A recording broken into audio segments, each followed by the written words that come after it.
교리의 복음 두 번째 시간입니다. 잘못을 인정했다고 용서해주면 안 된다라는 제목으로 하나님 말씀 증거하겠습니다. 우리의 삶에 구원이 어떻게 오는가 교리를 살피고 있습니다. 성경에 하나님께서 예수 그리스도를 통해서 주시는 구원이 여러 가지 방법으로 설명이 되어 있는데 우리가 그것을 이해하기 쉽게 많은 신학자들이 핵심적인 교리를 몇 가지로 정리를 했었습니다. 지난주에는 거듭남을 살폈습니다. 거듭남이 무엇인가? 우리가 육체가 태어나듯이 영적인 생명이 새롭게 태어나는 것을 거듭남이라 한다. 거듭남은 사람이 태어나게 할 수 있는 것이 아니고 영혼의 부모 하나님께서 태어나게 하셔야 된다 배웠습니다. 거듭난 자가 거듭난 그 증거, 거듭나면 어떤 현상이 나타나는가, 그것이 이제 두 번째 교리가 되는데 그것이 오늘의 주제인 회심입니다. 회심, 우리가 한자로 하면 마음이 돌아간다. 그러니까 뭐 우리의 삶이 하나님께로 돌아간다, 뭐 그런 뜻이겠죠. 회심의 구체적인 그 요소 두 가지가 있는데, 회심, 도대체 마음이 어떻게 돌아간다는 거냐? 우리에게 나타나는 두 가지 그 현상이 있는데, 첫째로는 회개하게 된다는 거고, 또 한 가지는 우리의 삶에 믿음이 생긴다는 것입니다. 교회 평생에 듣는 이야기죠. 회개하라. 그리고 우리에게 믿음 주신다. 믿음으로 구원받는다. 이 회개와 믿음이 도대체 우리의 삶에 어떤 유익을 주고 또 이게 어떤 뜻인지 오늘 살피는 시간 갖도록 하겠습니다. 세 가지로 나눠서 살피겠습니다. 첫째로 회개의 근거, 둘째로 믿음의 인격성, 마지막 셋째로 회심의 아름다움, 이 세 가지로 나눠 살피겠습니다. 첫째로 살필 것은 회개의 근거입니다. 처음 우리가 다룰 단어가 회개라는 건데 교회에서 많이 사용하는 단어입니다. 예수님께서 처음 사역을 시작하실 때 처음과 끝에 그냥 자신의 사역을 한마디로 요약하셔서 하신 말씀이 무엇인가? 회개하라, 천국이 가까이 왔다. 다 하신 말씀이죠. 오늘 읽었던 17절 한번 보겠습니다. 이때부터 예수께서 비로소 전파하여 이르시되 회개하라, 천국이 가까이 왔느니라 하시더라. 회개하라, 단순한 이것이 자신의 사역의 핵심이 된다는 것입니다. 이 단어를 우리가 어떻게 이해해야 되는지 제가 고등학교 3학년 때 경험했던 제 경험을 토대로 설명을 하면 쉽게 이해가 되실 것 같은데, 제가 고등학교 3학년 끝나고 입시가 끝나고 대학에 들어가기 전에 교회에 있는 고3 아이들이 함께 모여서 졸업여행을 갔습니다. 밤에 이렇게 야외 산책을 같이 나갔는데 전도사님이랑 같이 가고 있는데 갑자기 달리는 고속도로 속에서 멀리 보니까 불빛이 있는 거예요. 저긴 뭐지 보니까 유흥업소들이 이렇게 모여 있고 막 모텔이 있고 막 이런 곳이었습니다. 근데 제가 고3이어서 신앙의 열정, 나는 하나님 앞에 쓰임 받고 구원받은 존재라 이거예요. 그래서 갑자기 고속도로를 달리는 차에서 봉고차 창문을 확 열고 제가 거기다 소리를 쳤습니다. 회개하라, 천국이 가까이 왔다. 임마, 이거 이제 하지 않고 회개하라, 천국이 가까이 왔다. 뭐 근데 이제 막 사람들이 뭐 다 뒤집어지고 이제 재밌다고 뭐 이렇게 한 거죠. 이게 무슨 말입니까? 제가 왜 이 말을 했을까요? 너희들 지금 잘못하고 있는 거야. 빨리 하나님한테 잘못했다고 말해. 내가 죄인이라고 고백해. 그렇지 않으면 하나님이 여러분 다 심판할 거야. 다 저주받을 거야. 이런 그 명령이죠. 표현이겠죠. 근데 이제 여러분이 그 안에 있었다고 생각해보고 유흥업소에서 놀고 있다고 한번 생각을 해보십시오. 그럼 그 말을 듣는 사람 입장에서는 회개하라 그러면 이것은 좋은 소식입니까? 나쁜 소식입니까? 나쁜 소식이에요. 위협이고 공포고 불안입니다. 그렇잖아요. 회개는 복음이거든요. 복음이 뭐예요? 좋은 소식이잖아요. 회개하라, 나쁜 소식 아닙니까? 그러니까 그때는 그걸 몰랐어요. 근데 몇 년 뒤에 제가 큰 죄를 짓고 났는데 옛날에 제가 저한테 말하는 거예요. 죄 지은 그 순간에 그 소리, 그때 그 추억이 저한테 들려오다는 것입니다. 제가 짝 죄를 지었는데 회개하라, 천국이 가까이 왔다. 이거 지금 나한테 하는 얘기잖아요. 내가 회개를 해야 되는구나 했는데 내가 했던 이 말을 곰곰이 생각해 보니까 뭐야, 내 말 틀렸잖아. 그러면서 제가 시작된 고민이 뭐냐, 그것이 오늘 제목과 같습니다. 잘못을 인정했다고 용서해주면 안 된다는 거예요. 보십시오. 생각해 보십시오. 잘못한 사람들이 있었다고 칩시다. 그 안에 제 말을 들은 사람이 있는 거예요. 내가 막 나쁜 짓을 하다가 그 말 회개하라고, 큰일 났다, 빨리 회개해야겠다. 교회 가서 회개를 합니다. 내가 너무 나쁜 짓을 저지르고 있었던 거예요. 그러면 내가 교회에서 회개하면, 우리 교회 뭐 경찰이신 분도 있는데 경찰이 안 잡아갑니까? 경찰이 회개했으니까 괜찮습니다, 돌아가십시오, 뭐 이렇게 합니까? 그렇지 않잖아요. 회개를 그렇게 하는 게 아니잖아요. 그러니까 잘못을 인정하면 용서해 주신다, 말도 안 되는 얘기예요. 왜 그렇습니까? 그게 왜 말이 안 됩니까? 나쁜 짓에 대한, 잘못된 행동에 대한 대가를 치르지 않았잖아요. 보상이 없잖아요. 보상이 없는데 내가 잘못했다고 말해봐야 무슨 소용이 있습니까? 일단 경찰서 가시죠, 이렇게 해야 되는 거 아니에요. 그러니까 회개를, 이 사람은 잘못했습니다 말해봐야 소용이 있어요, 없어요? 그건 아무 의미가 없는 거예요. 죄의 대가를 치르라는 것입니다. 그러니까 잘못을 인정한다고 이게 다 끝나는 게 아니고 이 용서, 그 다음에 이 죄의 해결이 언제 일어나는 것입니까? 죄의 대가가 지불됐을 때, 이 내 범죄에 대한 대가를 치를 때, 그때 내가 죄송합니다, 잘못했습니다, 내가 그 말한 게 그때 비로소 유효하게 된다는 것입니다. 아주 더 쉽게 얘기하면 우리 교회 그 파스타집 하시는 분이 계시지 않습니까? 제가 가서 주문을 했어요. 알리오 올리오 하나 주세요. 이렇게 명령한 거 아니죠. 알리오 올리오 하나 주세요. 그랬더니 그 메뉴가 나왔어요. 갑자기 까르보나라를 주는 거예요. 저 알리오 올리오 시켰는데요. 그랬더니 그러시군요. 그랬더니 사장님이 죄송합니다. 죄송합니다. 그러는 거예요. 그러더니 집 들어가요.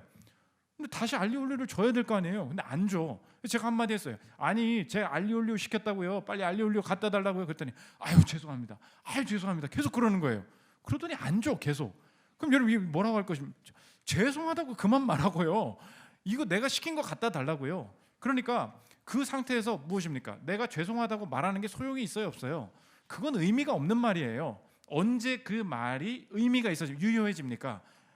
알리올리오를 다시 그걸 가지고 나오면서 죄송합니다라고 말할 때 그때 그 말이 유효해지는 거 아니겠습니까? 우리의 신앙생활도 마찬가지예요. 여러분이 오늘도 회개기도 하자고 했잖아요. 평생에 회개기도를 하면서 살았는데 우리가 회개하면서 생각나는 게 뭐냐?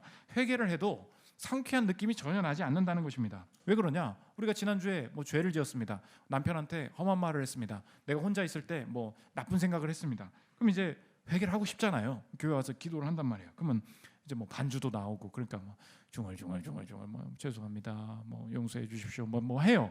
그럼 하면은, 그리고 나서 또 찬양을 하잖아요. 끝났어요, 회개가. 그러면 회개가 된 것입니까? 꺼림칙하잖아요. 분명히 회개하면 용서해 주신다고 했는데. 그러니까 그럴 땐 그냥 넘어가요. 근데 어느 날 너무 큰 죄를 진 거예요. 그리고 나서 기도를 하려니까 이걸로 안 되겠는 것 같은 거예요. 그럼 우리가 보통 어떻게 합니까? 눈을 찡그리죠. 내가 더 회개하고 눈물도 좀 어떻게 좀 흘려볼까 하고 그렇게 합니다. 그러면 더 세게 좀 더 많은 참여하는 마음으로 뉘우치면 용서를 해 주신다. 더 큰 죄에 대해서는 그렇게 회개할 필요가 있다. 이런 거 맞습니까? 틀립니까?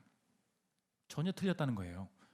우리가 지금 상쾌하지가 않은 거예요. 회개를 평생을 해도. 왜 그렇습니까? 이 회개라는 교리에 중요하게 빠지게 같이 이야기하지 않는 교리가 있는데, 무엇 때문에 이 회개 속에 무엇이 빠졌습니까? 오늘 마찬가지예요. 알리오 올리오가 없어요. 그게 무슨 말이냐? 회개에 빠진 게 뭐냐? 속죄가 없다는 것입니다.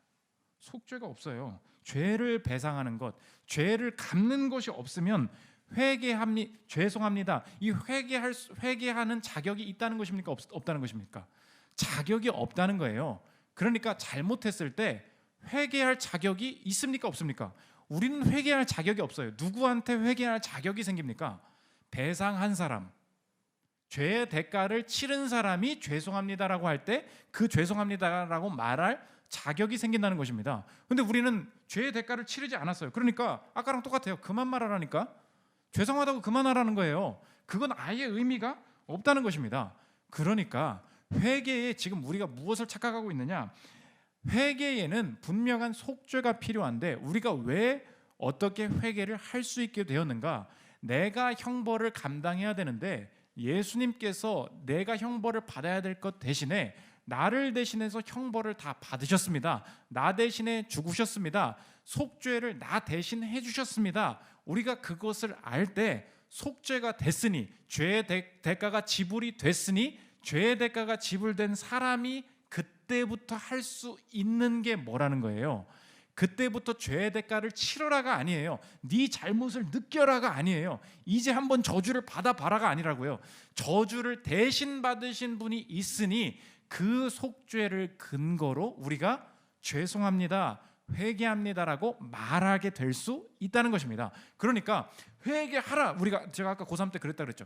회개하라, 그 제 말의 전제 속에 뭐가 있어요? 네가 너 저주받을 거야. 너 하나님 앞에 혼날 거야. 형벌이 누구한테 떨어진다는 거예요? 자신한테 떨어진다는 거예요. 너희들한테 떨어진다는 거예요. 그거는 회개를 할 수도 없을 뿐더러 그거는 좋은 소식이에요, 나쁜 소식이에요? 나쁜 소식이에요. 그런데 회개하라 예수님이 말씀하실 때 이것은 좋은 소식이라는 것입니다. 왜 그렇습니까? 예수님이 대신 죄의 대가를 치르셨으니 여러분은 죄의 대가를 치르기 전에는 내가 용서를 구할 수 없었는데 회개할 수 있게 되었습니다. 그래서 본문에 성경에 나오는 모든 회개하라는 단어의 그 느낌을 알려면 회개하라라는 말을 회개할 수 있습니다라는 말로 읽으면 이해가 된다는 것입니다. 다시 한번 17절 보십시오. 이때부터 예수께서 비로소 전파하여 이르시되 회개하라 천국이 가까이 왔느니라 하시더라. 무슨 말이에요? 이제 여러분들은 할 수 있는 존재가 되었습니다. 왜? 형벌을 받아야 되는데 다른 사람이 형벌을 받으셨으니 이제 당신들은 죄송합니다라고 말해도 그게 유효한 말이 될 수 있습니다. 그 뜻이라는 거예요. 그래서 이 회개하는 말은 소망의 말입니다. 왜? 내가 지금까지 살았던 행동의 결과가 내게 떨어지지 않는다는 말이에요. 그게 소망이라는 것입니다. 내가 잘못 산 모든 삶의 저주가 절대 회개하는 사람한테는 떨어지지 않는다. 왜? 회개의 근거가 어디에 있어요? 내가 왜 회개할 수 있어요? 오늘 주제가 회개의 근거가 뭐예요? 속죄예요. 그런데 누구의 속죄냐는 거예요. 예수님의 속죄라는 것입니다. 그래서 이 속죄를 네가 한 게 아니야 라는 것이 사람들이 아무리 이 교리를 설명해도 이해를 못하니까 속죄라는 말을 안 쓰고 다른 말을 뭐라고 쓰냐면 대속이라는 말을 쓰는 거예요. 대속이 뭐예요? 대신 속죄했다는 거예요. 자꾸 속죄하면 속죄하신 구세주 할 때 속죄를 내가 해야 된다고 생각을 하는 거예요. 네가 어떻게 하니? 못한다는 거예요. 그럼 너 죽어야 된다는 거예요. 그런데 회개할 수 있는 이유는 회개하면서 속죄하는 게 아니에요. 속죄는 그리스도께서 하셨기 때문에 대속하신 구세주를 의지하여 우리가 회개할 수 있다는 것입니다. 그래서 오늘 회개하고 싶은 마음이 생기십니까? 내가 어떻게 하면 주님께 다시 갈 수 있겠습니까? 이게 아니에요. 우린 못 간다고요.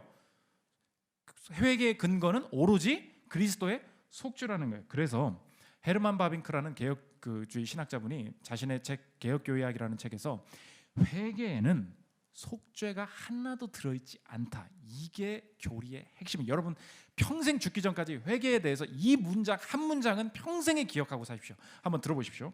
참된 회개는 결코 속죄의 성격을 지니지 않는다.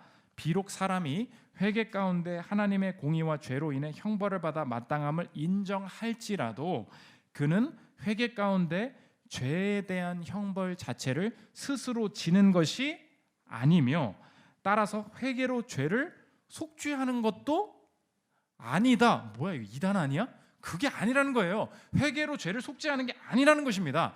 참된 회개는 객관적으로나 주관적으로나 죄에 대한 형벌을 감당하는 것이 아니라 오로지 하나님이 죄인을 죄로부터 해방시키기 위해 사용하는 수단일 뿐이다.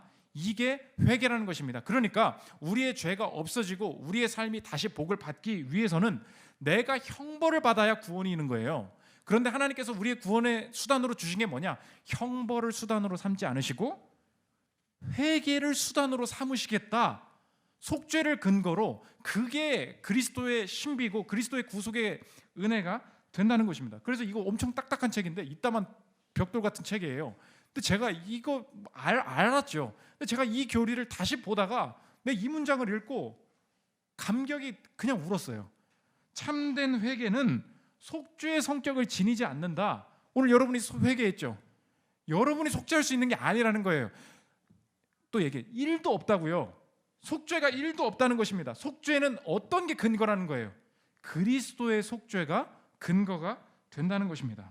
그럼 이제 당연히 질문이 들죠. 아니 목사님 이상하네요. 그러면 내가 그리스도의 속죄를 근거로 회개를 하면 내 인생에 형벌이 떨어지지 않는다라고 말씀을 하셨지 않습니까? 그런데 인생을 살아보십시오. 죄를 짓고 교회에서 내가 그리스도를 의지합니다라고 해서 밖에 나가면 내가 죄 지은 사람이면 밖에서 경찰이 기다리고 있다는 거예요. 내가 여자친구한테 함부로 대했어요. 그리고 나서 교회에 와서 내가 잘못했습니다. 내가 회개를 했는데 밖에 나가면 여자친구가 내 싸대기 때리려고 기다리고 있다는 거예요. 형벌 안 받는다며. 근데 내가 죄 지은 거에 대한 결과가 지금 펼쳐지잖아요. 누가 나한테 보상하라고 막 얘기를 하잖아요. 그럼 내 삶을 이끌 형벌이 없다면서 어떻게 해석을 해야 됩니까? 회개할 수 있는 자, 그리스도의 공로, 속죄의 공로로 회개하는 자의 나머지 역경은 완전한 해석이 바뀌게 되는데 지금까지는 우리가 죄를 범해서 잘못 살아서 하나님을 떠났었기 때문에 내 인생에 이런 일들을 감당하게 되는구나, 주님의 벌이구나 이렇게 생각을 했었어요. 그런데 철저히 기억하라는, 속죄가 그리스도로 인해서 완성이 됐다면 내 인생의 평생의 삶은 회개하는 삶이 되는데, 이 회개하는 삶은 내가 형벌을 받는 삶이 아니라 온전히 아버지의 사랑으로부터 오는 징계로 모든 걸 다시 해석한다는 것입니다. 한번 그 앤서니 후크마 지난주에 소개했죠. 그분의 책에 나온 얘기 들어보십시오. 우리가 여전히 겪어야 하는 역경은 우리의 죄에 대한 형벌이 아닌 부성애적인 징계다. 형벌과 징계를 명확히 구분해야 된다는 거예요. 형벌이 뭐냐, 징계가 뭐냐, 그것을 시간교회를 담임하시는 이정규 목사님이 이렇게 설명을 했어요. 형벌은 뭐래요? From 하나님의 진노에서 나오지만 이 화라는 거예요. 그런데 징계는 사랑에서 나옵니다. 이게 회개하는 자가 누릴 수 있는 복이라는 것입니다. 내 인생에 죄를 지었어요. 근데 회개했는데 내 삶의 결과가 똑같이 펼쳐지는 것, 죄의 결과가 질질질 나를 끌고 가는 것 같이 막 느껴진다는 것입니다. 지난날에 공부 안 했던 거, 함부로 살았던 거, 누구한테 상처 줬던 게 그대로 막 오는 것 같다는 거예요. 그럼에도 불구하고 회개하는 자, 그리스도의 속죄의 공로를 의지하는 자는 확신해야 될 게 뭐냐? 그것이 다른 사람들이 말할 때 네가 예전에 죄 져서 그래, 그 죄 때문에 하나님이 지금 너 고생하게 하시는 거야, 절대 이렇게 생각하지 말라는 거예요. 왜? 속죄의 공로가 그리스도께 있으니 그것을 근거로 우리의 삶에 당하는 모든 것은 형벌이 아니요 징계다. 그래서 회개하는 자가 가는 길은 두 가지로 나눠지는 거예요. 아, 내가 회개한다는 말은 형벌의 길이 아니라 징계의 길을 가기를 원합니다. 진노의 길이 아니라 사랑의 길을 가기를 원합니다. 형벌을 내가 받는 길이 아니라 회개를 통해서 주께로 나아가는 길을 걷기를 원합니다. 이것은 좋은 소식이고 우리에게 특권이 될 수 있다는 것입니다. 저는 오늘 평생에 회개해 오셨어도 내가 얼마나 회개하면 주님이 용서해 주시냐, 이런 마음을 가지고 회개하면서 마음의 불안감을 가지고 계신 분 계십니까? 전혀 그렇지 않아요. 뭐가 빠져 있었던 거예요? 잘못을 저질렀다고 용서해 주면 안 된다니까요. 그 교리의 핵심이 어떻게 나타납니까? 회개할 수 있다, 회개하라. 무엇을 근거로? 회개의 근거는 그리스도의 속죄에 있다. 이것이 우리의 삶을 자유롭게 하고 소망이 있게 만들 수 있다는 것입니다. 두 번째 살펴볼 것은 믿음의 인격성입니다. 그러면 거듭난 자는 회심하게 된다, 마음이 돌아간다. 근데 그 마음이 돌아가는 구체적인 현상이 회개하게 된다는 거고 믿음이 생긴다는 건데, 그럼 도대체 내가 뭘 믿는 거냐? 우리가 얘기하죠. 물어보면 대부분 교회 나오는 사람은 그래요. 하나님이 계신 걸 믿습니까? 믿습니다. 그럼 구원받는 건가? 아닌 것 같거든요. 그러면 또 더 나가요. 예수님이 당신의 죄를 위해서 죽으셨다는 것을 믿습니까? 믿습니다. 그럼 구원 받는데요. 근데 못 받을 것 같거든. 내가 그걸 믿는다고 동의는 해요. 근데 아무리 생각해도 내가 아닌 것 같아요. 구원을 못 받을 것 같은 거예요. 성경은 뭐라고 말하느냐? 이 믿음 속에는 인격적인 요소가 함께 있다는 거예요. 그냥 지적인 동의가 아니라는 것입니다. 내가 전적으로 의탁하는 그 신뢰 속에서 이 믿음의 능력이 발휘되게 된다는 거예요. 우리가 재밌는 예를 이야기하는데, 신뢰가 뭡니까? 신뢰가 믿음이고 믿음이 신뢰지. 신뢰 그냥 좋은 말 아닙니까? 이 신뢰가 어떤 걸 뜻하는지 예를 한번 들어보면, 유튜브에 한번 찾아보십시오. 프랑스인인데 고개사로 활동하시는 샤를 블롱댕이라는 분이, 샤를 블롱댕, 유튜브에 치면 나와요. 옛날에 나이아가라 폭포에 줄을 쫙 매달고 그 줄을 건너가지고 횡단을 하는 사람이에요. 횡단을 한다니까 수천 명이 이제 모였습니다. 그러면서 이 샤를 블롱댕이 그 나이아가라 폭포 앞에 서서 그 회중한테 이야기를 합니다. 제가 이 줄을 타고 이 나이아가라 폭포를 건널 수 있다고 생각하시면 큰 박수 한번 부탁드립니다. 막 사람들이 박수를 쳐요. 근데 이 사람이 진짜로 이 줄을 타고 건너기 시작합니다. 막 폭포가 떨어지는데 건너왔어요. 사람들이 막 난리 난 거죠.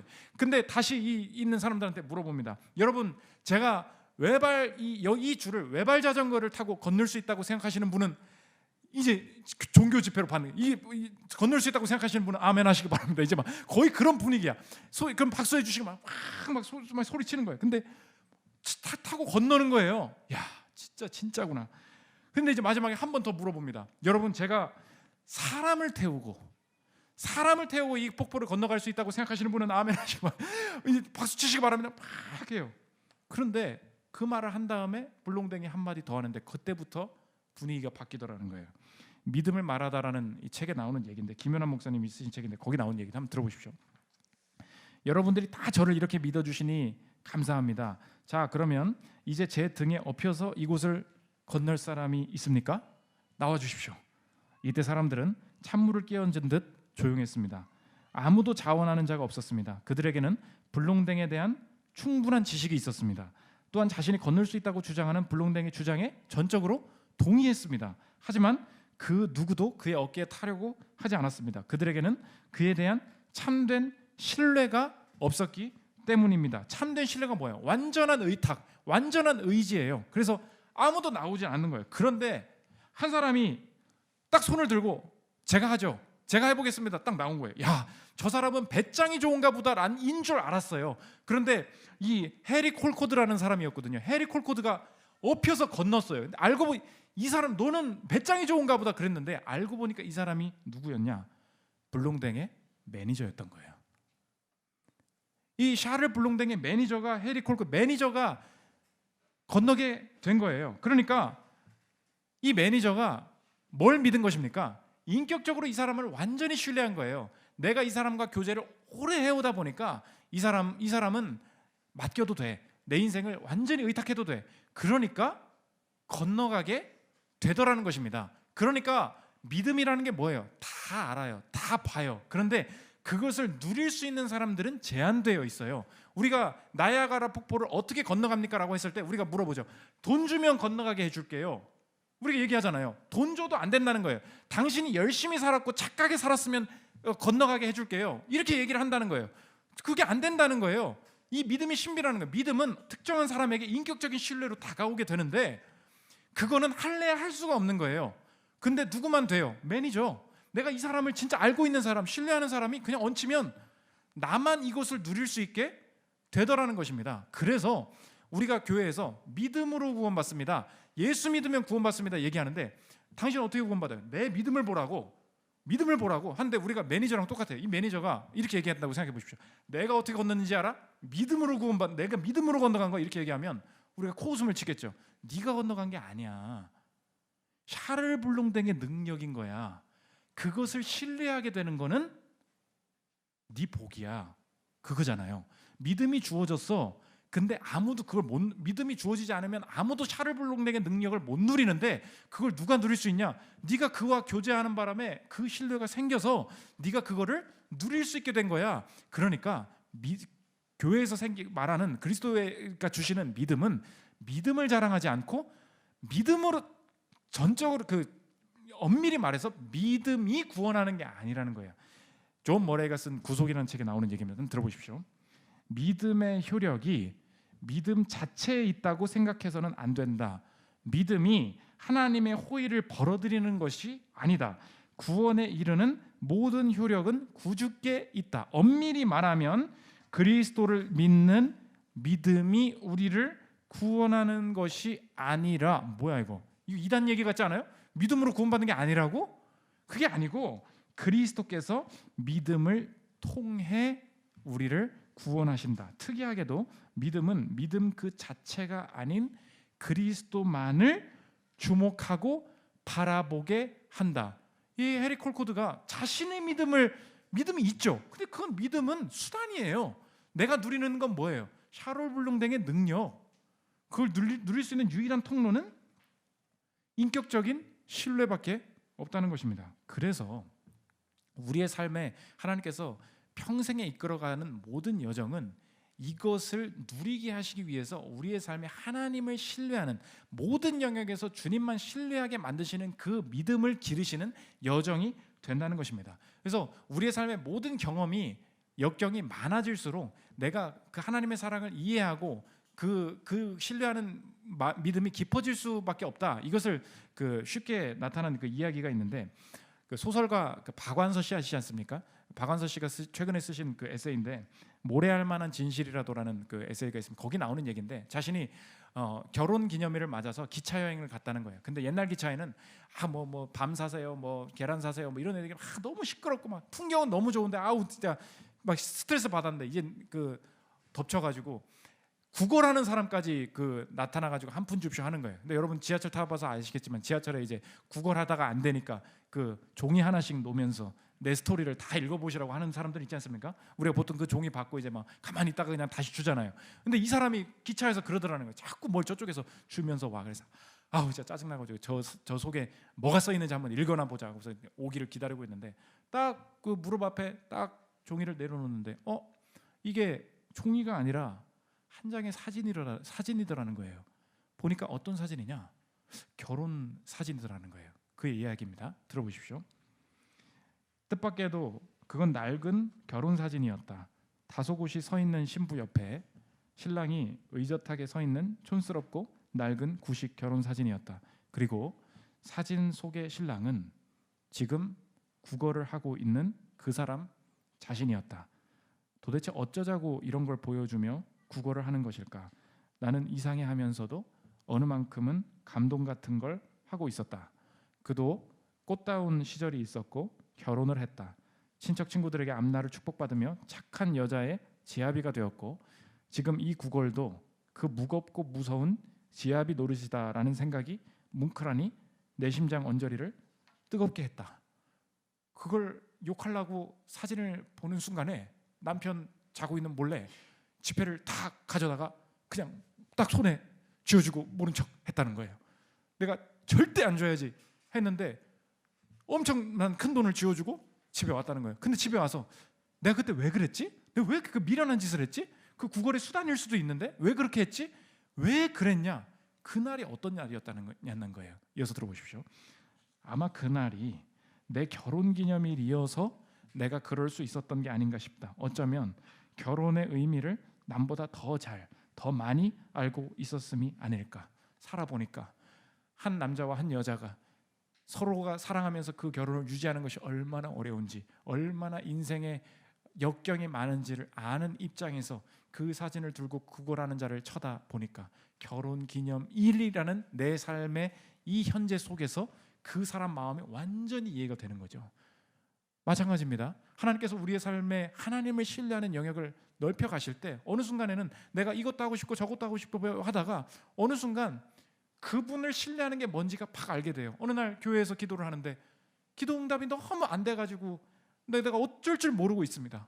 그런데 그 기도를 하다가 갑자기 생각이 나요. 십자가 앞에서 주의 음성을 듣지 못하신, 기도 응답을 받지 못하신 예수님의 모습이 떠오를 때 기도 응답이 되지 않는 이 상황 속에서 나를 대신하여 주님과 관계가 끊어지신 그 공로를 통하여서 내가 여전히 안전하다는 생각이 기도 응답이 되지 않는 상황 속에서 그분을 신뢰하는 마음이 완전히 커져가기 시작한다는 것입니다. 여러 가지 삶의 영역도 마찬가지예요. 자녀를 낳았습니다. 자녀를 키워보니까 한 사람의 마음이 부모에게로 돌아온다는 것이, 누군가의 말을 듣고 순종해낸다는 것이 얼마나 말도 안 되는 얘기고 삶의 그 자아가 얼마나 지긋지긋한지 그것을 마주할 때 내 죄도 보이고요, 그리스도의 인내도 함께 보인다는 것입니다. 자녀가 없습니다. 내가 입양을 생각합니다. 내가 자녀가 없는 상황에 외로움 가운데 처해 합니다. 그런데 자녀가 돌아오지 않는 아픔과 입양을 하면서 양자됨, 이제 보일 거예요. 어덥션. 죄인인 우리를 양자로 부르신 그의 은혜가 말이 되는 것인지, 내 삶의 여러 가지 역경 속에 그분을 향한 신뢰가 훨씬 더 커진다는 것입니다. 살아보니까 뭔가를 포기한다고 이익을 누구한테 내어준다는 건 말도 안 되는 얘기예요. 내 편함을 포기하고 불편함을 향해 나아가는 건 말도 안 되는 얘기라고. 그런데 우리를 위해서 그 길을 가신 그분을 향한 신뢰가 언제 생기냐? 우리의 삶의 결혼기념일, 내 경험한 그날, 그분의 그 마음이 그때 느껴진다는 것입니다. 그러니까 나야가라 폭포는 누가 건너가요? 내 믿음이 좋은 사람. 그 믿음이 아니라고요. 믿음이 뭐예요? 전적인 신뢰가 되는 사람, 해리 콜코드, 그 매니저만 건너갈 수 있다는 거예요. 여러분, 그래서 이 믿음이 얼마나 신비하고 모든 사람에게 차별이 없게 주어지는 하나님의 은혜인지 알겠습니까? 엄청 잘 살았어요. 나야가라 폭포를 네가 어떻게 건너니? 엄청 착하게 살았어요. 열심히 살았어요. 돈을 줄게요. 건너가게 해주세요. 돈 줘도 못 건너간다니까요. 그를 신뢰하는 자, 믿음이 선물이라는 것입니다. 마지막 세 번째, 회심의 아름다움입니다. 예수님께서 이 땅에서 우리가 인간이 누릴 수 있는 가장 큰 아름다움을 예수님께서 보여주시는데, 사람이 누릴 수 있는 이 땅의 영원한 가장 큰 기쁨은 무엇인가? 내가 왔던 곳으로 돌아가는 것, 나의 근원, 나의 원래의 모습대로 다시 돌아가게 되는 것이 사람이 누릴 수 있는 가장 큰 복이다. 예수님께서 이 땅에 오셔서 나 십자가 진 다음에 내가 왔던 곳으로, 내 집으로 다시 돌아가게 될 거야 이야기하십니다. 요한복음 7장 33절 보십시오. 예수께서 이르시되 내가 너희와 함께 조금 더 있다가 나를 보내신 이에게로 돌아가겠노라. 이게 내가 누릴 수 있는 마지막 복이라는 거예요. 너희가 나를 찾아도 만나지 못할 터이요 나 있는 곳에 오지도 못하리라 하시니, 인생의 가장 아름다운 마지막 기쁨은 여행이 모두 끝나고 내가 왔던 곳으로 나를 부르신 분에게로 다시 돌아가는 것이 인생에 누릴 수 있는 가장 큰 기쁨이 된다는 것입니다. 이 땅에 살아가는 많은 사람들이 뭐 돈이나 명예나 건강을 가지고 많은 기쁨을 누리면서 살지만, 하나님을 떠난 우리가 평생에 가장 큰 기쁨을 누리지 못하는 게 하나 있어요. 그것이 무엇입니까? 내가 왔던 곳, 내가 하나님께서 나를 부르셨고 부르신 그곳으로 다시 돌아가지 못하는 이 방황, 이 절망, 이 단절을 사람들은 마지막 돌아감을 누릴 수 없는 것이 인간의 한계라는 것입니다. 그런데 오늘 말했잖아요. 나는 돌아간다. 그런데 너희는 오고 싶어도 못 올 거야. 이렇게 말씀을 하시면서 우리의 한계를 말씀해 주셨다는 것입니다. 그런데 너희는 못 온다. 이 기쁨 못 누린다. 그런데 주님께서 이 말만 하지 않으시고 내가 간 다음에 주님께서 주시는 최고의 아름다움은 뭐냐? 너희도 이 아름다움과 이 기쁨을 누릴 수 있도록 내가 다시 너희에게로 돌아오겠다. 요한복음 14장 3절 보십시오.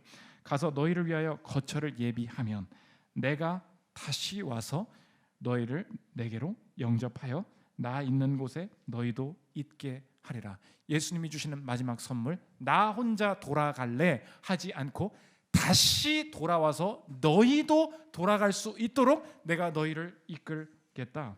이것이 주님의 재림, 세컨드 커밍, 주님이 돌아오신다는 약속이라는 것입니다. 그러므로 우리가 인간이 누릴 수 있는 최고의 기쁨, 돌아가는 기쁨을 누리지 못할 존재였는데 주님께서 우리 대신 십자가에 못 박히심으로 돌아갈 수 있는 길을 열어주셨음을 내가 믿고 그것을 누리고 있다면 나는 이제 변화될 수 있겠다. 주님께서 나를 내가 온 곳으로 다시 돌아가게, 다시 오신다고 말씀하신 그 재림 전까지 내가 그 아름다움을 보고 내가 방황하던 이곳에서 주님이 오시기 전에 내가 다시 돌아가리라. 돌아오시겠다는 약속을 주신 그분 앞에서 할 수 있는 가장 아름다운 반응은 내가 주님이 오시기 전에 먼저 돌아가겠습니다. 이것이 하나님께서 주신 사람이 누릴 수 있는 가장 큰 기쁨이라는 것입니다. 저 여러분, 회심한 자, 회개할 수 있는 자가 하루 동안에 누릴 수 있는 은혜가 무엇인지 아십니까? 내가 지금 1시간 전에 하나님 앞에 범죄했어도 하나님 주의 속죄를 의지하여 다시 돌아갑니다. 돌아감이 하루의 가장 큰 아름다움이에요. 한 주간의 삶에 여러분의 가장 큰 아름다움이 어디에 있는지 아십니까? 한 주간에 어떻게 살았든지 다시 주님 앞에 나와서 주님, 내가 돌아왔습니다.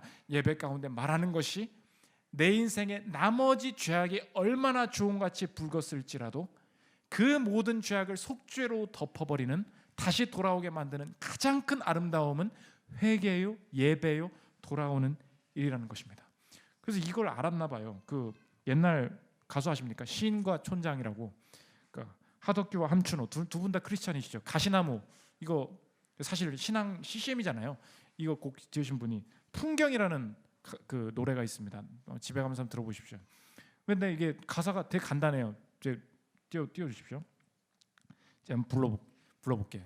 세상 풍경 중에서 제일 아름다운 풍경, 모든 것들이 제자리로 돌아가는 풍경. 제가 들었어요. 저도 처음 들었는데 너무 노래가 좋은 거야. 그래서 계속 틀어보거든요. 근데 가사가 이 끝이야. 세상 풍경 중에서, 그러더니 우 또 해. 뭐 포크 우 하더니 세상 풍경 중에서 2절이 있나? 세상 풍경 중, 이거를 한 3분 부르더니 끝나는 거예요.